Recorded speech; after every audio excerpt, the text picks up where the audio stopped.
Thanks for joining us again at Sweet Farm for story time in the pig pasture. We are going to be reading Sprig, the Rescue Pig by Leslie Crawford.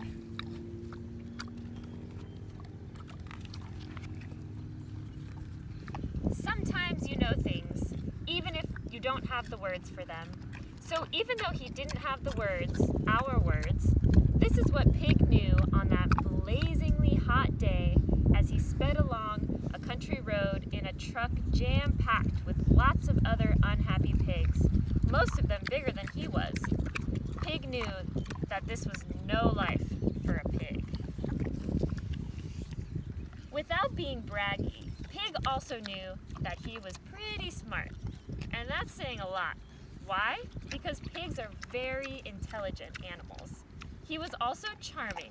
All the other pigs told him so. But what did smarts and charm matter if your life was miserable? Because Pig also knew he was very sad.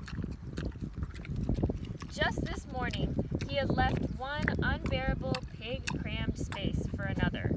Only this one was moving until it stopped. Screech! The pigs bumped and rammed into one another, and a chorus of grunts and shrieks erupted. Eek! Oof! Erg! Then Pig tuned into an even bigger sound. A freight train passed in front of the truck. Whoosh! Whoosh! Whoosh! And then another noise. Arg! It was the truck driver who was annoyed about being late for his delivery. But just as the commotion intensified, something quite strange and wonderful happened. Amid the squeals and the screeches, the clamor and the chaos, the rest of the world suddenly fell away and became beautifully quiet. For Pig, anyway, because he'd gotten wind of the most scrumptious scent ever. Pig had caught a whiff of rich forest soil, ripe red berries, crisp fresh leaves, and mouth-watering mushrooms that hid among tree roots. His finely attuned snout told him that in just a few sniffs, which was peculiar because he had never in his life been outdoors. Suddenly, Pig knew what he had to do. He had to go after that smell. "Excuse me, pardon me," grunted Pig as he slipped his limber young body through the crowd of pigs. He stopped for a moment and lifted his nose. Sniff, sniff, it's out there. He pushed and pressed and shoved his way to the edge of the truck where he paused. There are times it's a mighty good thing we aren't good at certain things. This was one of those times. Pigs may have a tremendous sense of smell, but their eyesight, not so good. Had Pig been able to see below him, he might never have done the crazy thing he was about to do. He took a leap, well, really more of a step, off the edge of the truck. Thwomp. Am I dead? Pig thought, and then realized since he could think this, he couldn't be. He scrambled to his feet just in time. What the? It was the driver who was looking at Pig in his rear-view mirror. He jumped out of his truck and charged at Pig. Thump, thump. Yikes. Pig did what only a very scared pig could do. Run. Run, Pig, run! The other pigs cheered. He almost stopped to look back at his friends. But the man was gaining on him. If he didn't get away now, it was a bad end for him. So Pig raced down a hill towards the rich foresty smell and away from the driver's pounding footsteps. Pig ran and ran and ran until he was absolutely certain he'd left the driver behind. Panting, he finally stopped and looked around. Where am I? Sniff, sniff. Pig breathed in the deliciousness of the woods and felt the velvety black soil under his hooves. He tossed a few oak leaves in the air and then discovered, gasp, a tiny heap of tender, tasty acorns. Munching, he returned to the soft soil and rolled in it. Is this hog heaven? Indeed it was. But what's that? He caught wind of something irresistible. There, right over that hill. Pig took off in search of it.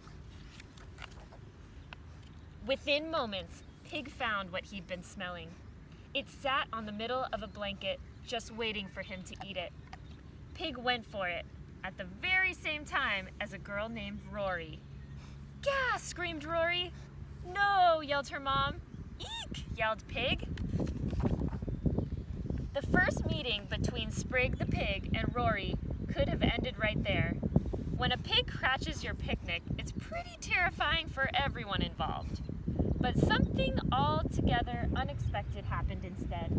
Rory held out her peanut butter and jelly sandwich, and Pig swallowed it in one gulp. Wow, they both thought. Pig's tail began waggling furiously. Rory leaned over and gently scratched the sensitive spot behind his ears. More, thought Pig. He rolled over so Rory could reach his hard-to-get spots. Rory's mom was taking in the whole scene. She realized how unusual it was for a piglet to be alone in the woods. She understood how dangerous it could be, but knew there was only one thing to do. "It's time to go home," her mom said. Rory stopped scratching. Pig nuzzled her hand, hoping for more. "And the little guy comes with us." "Yes." Rory threw her arms around her mom. Pig looked up at Rory. He knew something was happening. He wondered if it would taste good. Rory picked up the picnic blanket and gently tied it around Pig's neck, kind of like a leash. "Come on, Pig," she said.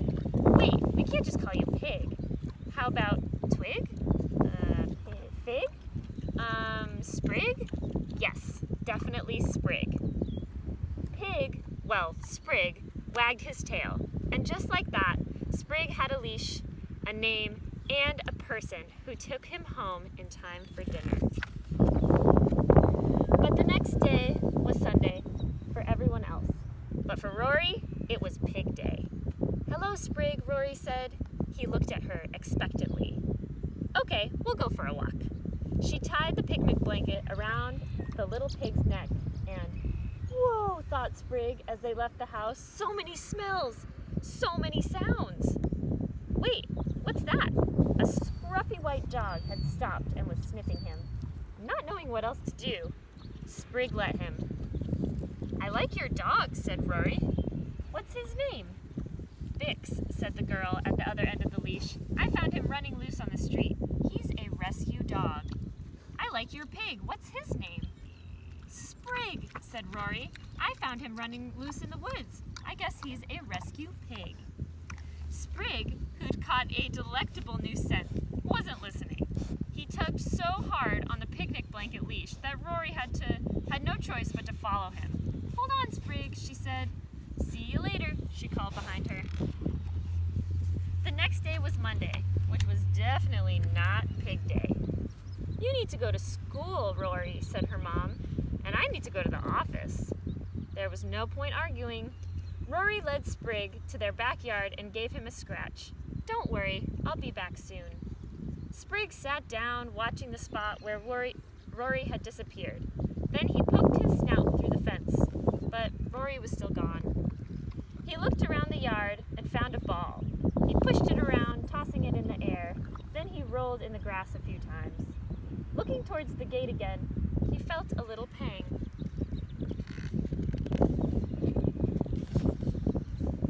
On Tuesday, after Rory left for school, Sprig tried cheering himself up by eating all the flowers in the yard. On Wednesday, he dug holes all over the lawn, looking for mushrooms or acorns. Nothing. On Thursday, he rubbed up against a small tree so hard, trying to get an itchy spot, that he brought it down. Uh-oh. On Friday, Sprig had an idea. A really good one, if he did say so himself. He trotted to the gate and nuzzled it, and in no time, he'd lifted the latch and the gate swung open. Woohoo! Sprig did a little jig out onto the street, and honk, honk, screech. A truck stopped inches from Sprig. The little pig froze. "That was close," said the delivery man, stepping out of his truck. "Don't worry, little pig. I've got you." He ran towards Sprig. Thump, thump, that sound. For Sprig, it meant only one thing, and it wasn't good. He began running wildly in confused circles, nearly blind with fear and the memory of what he had escaped from. But there, Sprig got a whiff of something, someone familiar, with just a hint of peanut butter and jelly sandwich. "Sprig!" Rory suddenly appeared before him. "Sprig, here I am!" He let out a high-pitched squeal of joy and pressed his trembling body against Rory. "It's okay, Sprig. It's okay." It is okay, Sprig thought. Everything's all right now. The two friends walked back to the house where Rory's mom met them at the door. "Hey," she said, "I have an idea." On Saturday, Sprig woke up with a sense that something was different. "Hey, Sprig," Rory said quietly. Worried, he followed her so closely he bumped into her as she moved around the kitchen, packing snacks in a bag. Rory turned and gave him a nice long scratch. "Come on, pig," she said. "We have to go." She tied on his picnic blanket leash and led him to the car. They drove for a while. The aromas gradually shifted from city to country, from buses and buildings. Yes, buildings have smells. To the sumptuous perfumes of the forest and the fields. Sprig lay his head on Rory's lap and talked to himself in contented grunts, as pigs do when they're relaxed. Then the car turned into a wide gate and stopped. "We're here," said Rory's mom. Sprig sat up in his seat and felt a tickle in his nose. What a sweet scent! Was it? Yes, other pigs! And as pigs know how to smell such things, he didn't smell fear, he smelled joy. "Sprig will love it here," a man was saying. "Plenty of pig friends, mud baths, and Tuesday is mashed potato night." He reached down to Sprig and gave him a rub behind his ears. "Oh," thought Sprig, smiling. "Nice." Rory held the end of the picnic blanket leash close for a moment and then passed it to the man, who took it from her gently. He walked Sprig to a nearby pasture filled with grass and oh so many pigs. These pigs weren't crowded in small pens. They were outside, in the sunshine, moving where they liked and chatting, as pigs do. Sprig looked back at Rory. "I don't want to leave her, but look at those pigs." He took a few small steps, then he couldn't help himself. He broke out into a run. "Hello, pigs!" "Sprig," Rory called. He stopped and turned around. "I'll see you soon, I promise."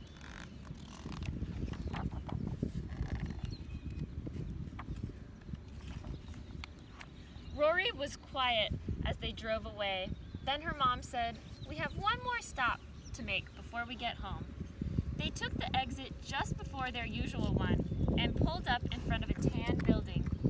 Inside, her mom approached a woman standing at the counter. "My daughter is ready for a pet," she said. "Anyone here in need of a friend?" "I know just the dog," said the woman. "Come meet Sprig." The end. Thank you, everybody, for joining us today for Storytime in the Pig Pasture. I know that Mike here had a good time, too. We'll see you next time.